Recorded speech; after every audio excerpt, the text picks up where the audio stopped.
Vous écoutez Réseau Santé, votre podcast des médecines complémentaires. Voici votre animatrice, Marie-Lise Pelletier. Bonjour, chers auditeurs. Bienvenue à Réseau Santé. Et aujourd'hui, j'ai une entrevue avec Marie Boulanger, fondatrice de l'Institut d'hypnose globale du Québec. Bonjour, Marie. Bonjour Marie-Lise. Je suis contente de t'avoir avec moi, tout simplement qu'on organise bientôt le colloque d'hypnose. Tu vas être une des conférencières, mais avant toute chose, pour commencer, moi, je ne te connais pas vraiment. Je sais qu'on s'est croisés dans les événements antérieurs avec le groupe Rythma, mais moi, je me demande, c'est quoi ton cheminement? Qu'est-ce qui fait qu'à un moment donné, on devient fondatrice de l'Institut d'hypnose globale du Québec? C'est tellement une question puissante parce que quand on commence à s'investir en hypnose, ça prend une raison. Je veux dire, tu n'arrives pas comme ça à dire, moi, je fais de l'hypnose. Fait qu'il y a comme un processus, puis j'imagine que ça va pouvoir aider le public, les auditeurs, à comprendre un petit peu plus sur ce que je suis, puis ce qui m'a animée. Donc, évidemment, euh, depuis que je suis toute petite, vraiment, depuis que je suis toute petite, je suis une enfant très anxieuse. Très anxieuse. Moi, j'ai quand même 50... à taper. Je rajeunis à toutes les années, mais là, j'ai 58 ans. Puis, à 58 ans, je me rends compte que toute ma vie, j'étais quelqu'un de vraiment très... j'aurais eu un diagnostic de TDAH x3 exposant 12. Donc, je suis partout en même temps, je suis énervée, je suis excitée, je suis intense et je suis prise de l'intérieur dans une espèce de mal-être. Ça commence comme ça ma vie, d'accord? Puis, j'arrive quand même d'une maman très intéressante parce que ma maman, elle était féministe. C'est une Jeannette Bertrand. Et elle était hors de ce monde et commençait déjà à m'initier à l'âge de 7 ans à la méditation transcendantale. Fait que dès que je suis petite, je sais qu'il y a quelque chose d'autre qui existe que ce qu'on nous propose, disons, au quotidien pour gérer déjà le stress. Mais il faut remonter, là. À l'époque, la méditation transcendantale, je pense qu'il y avait 2 grains de riz dans un plat là, qui faisaient ça. Fait que, franchement, moi, je me rappelle encore, là, c'est comme si c'était hier. Je suis dans une pièce. La pièce, elle est peinte verte dans le fond, au complet. La pièce, elle est verte. Et juste au milieu, il y a comme un coussin où je dois m'asseoir à 7 ans. Et je m'installe là, puis il y a une fleur devant moi, une marguerite avec des pétales qui tombent. Elle est en train de chasser, puis il y a des pétales qui tombent. Puis il m'avait donné un mantra pour répéter ce mantra-là. Puis il m'avait dit de le faire à haute voix pour que ben, ça commence à entrer à l'intérieur de moi, puis que ça commence à me mettre en état méditatif. J'ai fait ça. J'étais quand même très intimidée parce que ma mère n'était pas là, il n'y avait personne, j'ai 7 ans, je suis assise sur le coussin, il fait vert quand même. Il y a une marguerite qui est là en train de tomber, puis tout ce que je fais, c'est que je rentre dans un momentum où est-ce que je répète un mantra qui est un mot, tout simplement.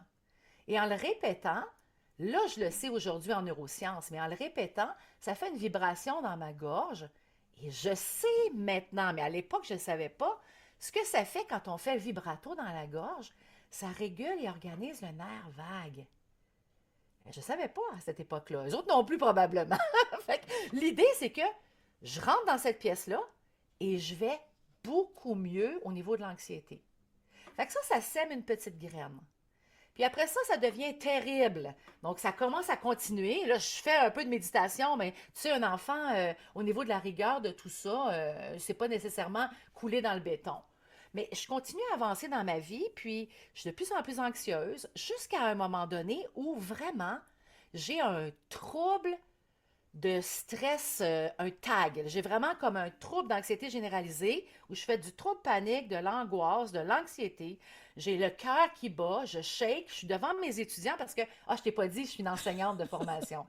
J'ai enseigné 25 ans avec des étudiants en secondaire, du secondaire 1 à secondaire 5, toutes les matières des cursus d'enseignement. Fait que je suis devant un groupe classe et pendant que je suis devant le groupe classe, j'ai comme je commence à stresser. Les étudiants sont en train de faire du bruit ensemble et là, ça part. Je fais une crise de panique, je me tiens sur le bord des murs, je m'assois par terre puis je me dis, je vais mourir, je vais mourir, je vais mourir. Puis là, finalement, je meurs pas. Puis ça commence à répétition, à répétition, à répétition, à répétition. Jusqu'au jour où j'ai un ami, ben là, j'avais des choix, hein. Je pouvais aller à l'hôpital puis déclarer que j'étais folle parce que c'est l'impression que j'avais. Puis, ou je pouvais aller chercher une médication, un antipsychotique ou whatever qu'il m'aurait prescrit. Mais juste avant, j'ai un ami qui m'a amené dans un centre de développement personnel.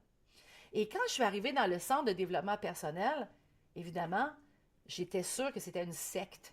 Mais j'étais tellement certaine que c'était ça. Il y avait du monde habillé en blanc, avec des tambourines, ça se faisait des câlins, puis je me disais, oh my God, je suis dans un peace and love. Qu'est-ce que je fais ici? What am I doing here? Fait que là, je me suis dit, OK, je suis tellement mal que j'ai rien à perdre. Fait que j'ai été initiée à une technique de respiration. Et la technique de respiration, c'était une respiration qu'on appelle, aujourd'hui on appelle ça du breathwork, c'est pas vraiment ça, c'est la respiration holotropique. C'est une respiration qui permet d'altérer la conscience. Et je vous dis, il y a une Marie Boulanger avant, puis il y a une Marie Boulanger après cet événement-là. Parce qu'après moi, cet événement-là, j'ai rien compris de ce qui était là. Tout ce que je savais, c'est que j'allais mieux. Mais après ça, j'ai commencé à faire de la lecture, faire de la lecture, faire de la lecture. Puis je suis tombée sur le livre de Monsieur Murphy, Dr. Murphy. Et je pense qu'il a été un livre initiatique pour beaucoup de monde, ce livre-là. Il a comme ouvert les portes sur... Il y a beaucoup plus que métro, boulot, dodo. Il y a d'autres choses dans d'autres plans qui existent. Et là, j'ai commencé à être fascinée. Tout en travaillant, j'ai été capable de retourner au travail, j'ai été capable de m'intégrer. Comme je te dis, anxiété généralisée avant, plus rien après une fin de semaine. Wow! Ça m'a vraiment posé plein, plein de questions. Et j'ai compris que c'était des états expansés de conscience, des états altérés de conscience. Après ça, j'ai étudié les états altérés de conscience, puis après ça, j'ai vu que l'hypnose régulait, organisait des voyages dans la partie de la structure de l'inconscient. Mais il y a autant de formes d'hypnose qu'il y a d'écoles d'hypnose. Puis c'est ça qui m'a trituré un petit peu dans le sens où on dirait que le mot hypnose, déjà, il fait peur en lien avec tout ce qui est spectacle, tout ce qui est joué dans la tête. Il y a beaucoup de mythes qui est, disons, qui est attaché à l'hypnose de scène, hein, parce que, dans le fond, c'est l'hypnose de scène qui a le plus de visibilité, si on Ouais. se comprend bien. Mais ceci étant dit, les tenants et aboutissants de ça ont fait que j'ai étudié dans à peu près 5 écoles d'hypnose différentes Ah en ouais? Europe, au Québec. J'ai plusieurs formations. J'ai étudié dans des formations de gestion de stress, évidemment. Je le porte. Fait que qui de mieux pour être curieux de savoir comment gérer le stress? J'ai Mm. étudié en neurosciences. Écoute, j'ai fait une boulimie, pas juste de nourriture, mais j'ai fait une boulimie d'apprentissage. Et j'ai appris, j'ai lu, j'ai intégré, j'ai fait des exercices d'intégration, je l'ai fait sur moi, je l'ai fait sur mes enfants, j'ai travaillé comme ça. Et pendant des années et des années, j'avais 2 jobs à temps plein. Fait que moi, j'enseignais au secondaire pendant 25 ans, puis il y a eu un point de bifurcation à un moment donné. Tu sais, quand ça fait 25 ans que tu enseignes au secondaire, tu as comme fait le tour du chapeau plus d'une fois. Et je commençais à vraiment m'intéresser à l'hypnose. Et il y a eu un point de bifurcation où j'ai complètement lâché cette forme d'enseignement-là pour créer ma propre école d'hypnose. Wow! L'école d'hypnose que j'ai créée, c'est une école d'hypnose que j'aurais eu besoin, moi, à l'époque. Fait que si tu me demandes comment ça a commencé pour toi, ben ça a commencé par un manque ou une difficulté personnelle qui m'a éveillée à cette conscience-là. Et là, maintenant, je pourrais dire que je suis passée à la connaissance qui éveille la conscience plus que la souffrance. Donc, voilà. Ben, je C'est trouve comme ça que j'ai été, disons, challengée tout au cours de ma vie à travers ça. Et c'est toutes ces formes de souffrance qui m'ont amené les portes de la connaissance. Et maintenant, je crois qu'on est au niveau de l'éveil de la conscience, hein, on est de plus en plus éveillé. Je crois qu'on est rendu à un point de comprendre qu'il y a plus grand et il y a cette structure de l'inconscient qui contient toutes les informations. hmm. Ce qui est Puis, intéressant, c'est que l'inconscient, disons, là, on ne me voit pas, mais mettons qu'il y a un iceberg. L'inconscient, c'est la structure d'en bas, mais il y a aussi toute la structure d'en haut. hmm. Puis on se dit, tout ce qui est en haut, c'est un copier-coller sur ce qui est en bas. Donc, tout ce qui est à l'intérieur de moi est également à l'extérieur de moi. Mhm. Puis dis-moi donc, en même temps, parce que pendant que tu parles de ton école, puis tu dis que tu l'as fait à la manière que toi, tu aurais voulu que Exact. ça existe, admettons, mais ça serait le fun que tu me dises un peu ce qu'on retrouve dans ton école, exemple, qui serait différent de d'autres. Parce que c'est vrai qu'il y en a plusieurs, hein? Moi, je commence à découvrir tout ça, puis je vois vraiment qu'il y en a des différentes, tu sais. Puis, à qui ça s'adresse aussi, ton école? Exact. Puis ce qui arrive, c'est que mon école est quand même une jeune école, hein. C'est une école, moi je suis pas jeune, mais mon école a 8 ans quand même. C- c'est quand même particulier parce elle a des couleurs particulières. Donc on a trois grands faisceaux, trois grands engagements dans lesquels on est. Évidemment, moi je suis issue de la science. Donc effectivement, mon rêve depuis que je suis toute petite, c'est comment peut-on soigner autrement, pas autrement. Comment peut-on collectivement soigner dans la globalité de l'être? C'est plus ça mon information. Alors, depuis la nuit des temps, je rêve que mes enfants sont accompagnés en médecine par de l'hypnose, que c'est moins souffrant, c'est moins difficile. Donc, on a trois axes d'approche, comme je disais. Le premier axe d'approche, c'est des formations professionnelles pour quatre niveaux. Monsieur, madame, tout le monde, technicien, 32 heures, une petite initiation, on regarde qu'est-ce qui se passe, on apprend à faire de l'auto-hypnose. Tout de suite après, les gens vont continuer avec un 250 heures de praticien. Donc, on est encore dans la formalité de monsieur, madame, tout le monde, quelqu'un qui veut apprendre, quelqu'un qui va ajouter une corde à son arc, qui est professionnel. Et ensuite, on va rentrer dans nos deux cursus certifiants qui sont le cursus de clinicien.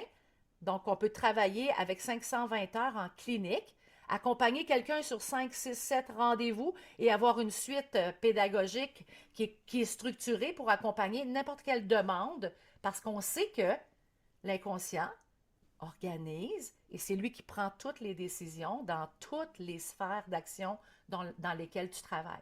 Hmm. Donc, que ce soit au niveau de l'anxiété, au niveau des peurs, que ce soit au niveau des allergies, que ce soit au niveau de l'estime de toi, de la confiance en toi, de te manifester plus d'argent, moins d'argent, tout ce qui peut contribuer, disons, au mieux-être de la personne. Dans les trois premiers cursus, surtout le troisième qui est clinicien, on peut accompagner quelqu'un de façon professionnelle. Mais ensuite, là, ça devient tripant. La partie qui devient tripante, c'est la partie de la maîtrise hypnothérapeute. Donc, devenir maître hypnothérapeute chez nous, c'est quand même 1250 heures de formation sur 2 ans. Mais là où ça devient différent du thérapeutique, c'est qu'on va venir imbriquer toute la partie hypnotique du transgénérationnel. Hmm. Parce que sans le savoir, c'est qui t'a programmé en premier? Ouais. Ton père, ta mère. Hmm. C'est qui les a programmés? Son père, sa mère. Puis son arrière-arrière-grand-père, il avait butiné la terre. Fait que tout ça descend des lignées familiales et ça a un impact véridique sur ton comportement actuel. Ah, ben, je trouve ça super intéressant. Puis, je voulais te dire aussi, puis dans le fond, que les auditeurs le sachent, parce que je trouve ça intéressant qu'est-ce que tu nous dis. Tu vas être conférencière au deuxième, en fait, colloque d'hypnose. Le colloque Oui, d'hypnose prochain, c'est le 22 mai 2026, hein, ça s'en vient, de 9h à 16h30. Il y a 6 conférences, des exposants, un repas, des tirages, attestation de formation, cadeaux surprises, réseautage, puis tout ça au Holiday Inn à Laval. Le stationnement est gratuit. Puis pour avoir des informations, puis acheter les billets, c'est au www.arrsanté.ca. Puis pour la deuxième année, nos porte-paroles Valérie Deslandes et Denis Labrec vont être présents. Puis toi, ta conférence, parce que moi j'ai hâte de t'écouter, on s'attend à quoi? Qu'est-ce que tu vas venir nous jaser dans ta conférence? ben oui. Moi, je vais porter le flambeau de l'hypnose globale, c'est-à-dire toute la partie qui est l'hypnose thérapeutique, de coaching et d'accompagnement. Il y a aussi ma copine, ma collègue qui va travailler avec moi, qui travaille avec moi dans un autre angle que je n'ai pas eu la chance de dire, mais l'hypnose médicale. Donc, l'hypnose médicale avec Vicky Fortin, c'est vraiment ma complice. On a créé une formation spécifique. Puis, on est quand même honoré d'être la seule école d'hypnose au Québec, de travailler avec les médecins dans les hôpitaux, les infirmières dans les hôpitaux. Puis, je veux juste rajouter une petite corde à l'arc, c'est qu'on vient de développer une formation en hypnose interventionnelle pour les centres jeunesse. Donc, on a ces trois belles formations-là. Moi, je vais m'occuper de l'angle de l'hypnose globale, c'est-à-dire qu'est-ce que c'est pour service du mieux-être. Ça va être une conférence du feu de Dieu, j'aime bien dire ça. Et vraiment, je vous invite à venir voir la panoplie de ce qu'on offre. Et j'ai tellement hâte d'être à ce colloque-là parce que je me dis, enfin, on va pouvoir juste parler d'hypnose, vivre hypnose, manger hypnose, comprendre l'hypnose et que ça soit plus un mythe, que ce soit un art de vivre. Mais moi, je ris parce que tu sais, c'est le deuxième colloque d'hypnose que j'organise avec Dani puis Valérie, parce que moi, c'est pas mon dada. Moi, je suis naturopathe, je suis pas hypnologue, là. Mais ce que je trouve cute, par exemple, puis vraiment le fun, c'est que c'est la deuxième année. Mais écoute, complètement, j'en reviens pas de tout ce qui se passe avec l'hypnose. Tu parles de Vicky. Vicky j'ai eu l'opportunité de lui faire un podcast il y a 2 semaines. Fait que ceux qui ont le goût d'aller écouter le podcast il y a 2 semaines avec Vicky, c'était extraordinaire. J'en ai pas revenu de l'histoire de l'hypnose dans les hôpitaux que je savais pas. Mais à chaque fois, je fais des entrevues, je me dis, voyons donc, ils font ça avec l'hypnose, ben voyons donc. Puis Dani, puis Valérie, à chaque fois, ils sont crampés, puis je leur dis, ah ouais, on peut faire ça. Ah, mais ça me surprend, je te le dis, à chaque fois, ça me surprend, puis je tombe des nues un peu, là, dans le fond, à chaque fois. Mais j'ai vraiment hâte d'écouter, moi aussi, ta conférence. Puis, tu sais, à toutes les fois, je me dis, une journée au complet d'hypnose. Ben voyons donc. Mais pour vrai, on ne s'ennuie pas. Toutes les choses qu'on voit, la différence de chacun. Puis ce qui est le fun, c'est qu'on peut aller vous jaser. Parce que vous êtes là. Parce que des fois, quand on a la chance de voir un conférencier, comme Vicky, qui va faire aussi une conférence, mais de pouvoir parler avec la personne, rencontrer, aller plus loin, si quelque chose nous intéresse. Fait que moi, c'est un peu le but. Puis c'est pour ça que j'invite les gens, je vous le répète, au colloque d'hypnose le 22 mai prochain. Puis pour vous informer de toute la journée, achetez vos billets, c'est www.arrsanté.ca. Mais vraiment, Marie, je te remercie beaucoup d'être venue aujourd'hui nous parler d'un peu de ton parcours, puis de nous expliquer ça va être quoi ta conférence. Puis j'ai hâte de te voir le 22 mai prochain.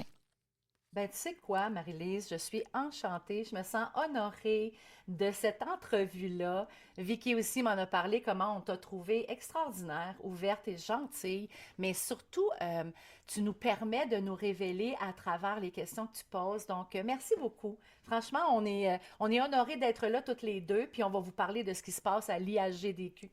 Parfait. Ben, je te remercie beaucoup, puis sur ce, à bientôt. Merci.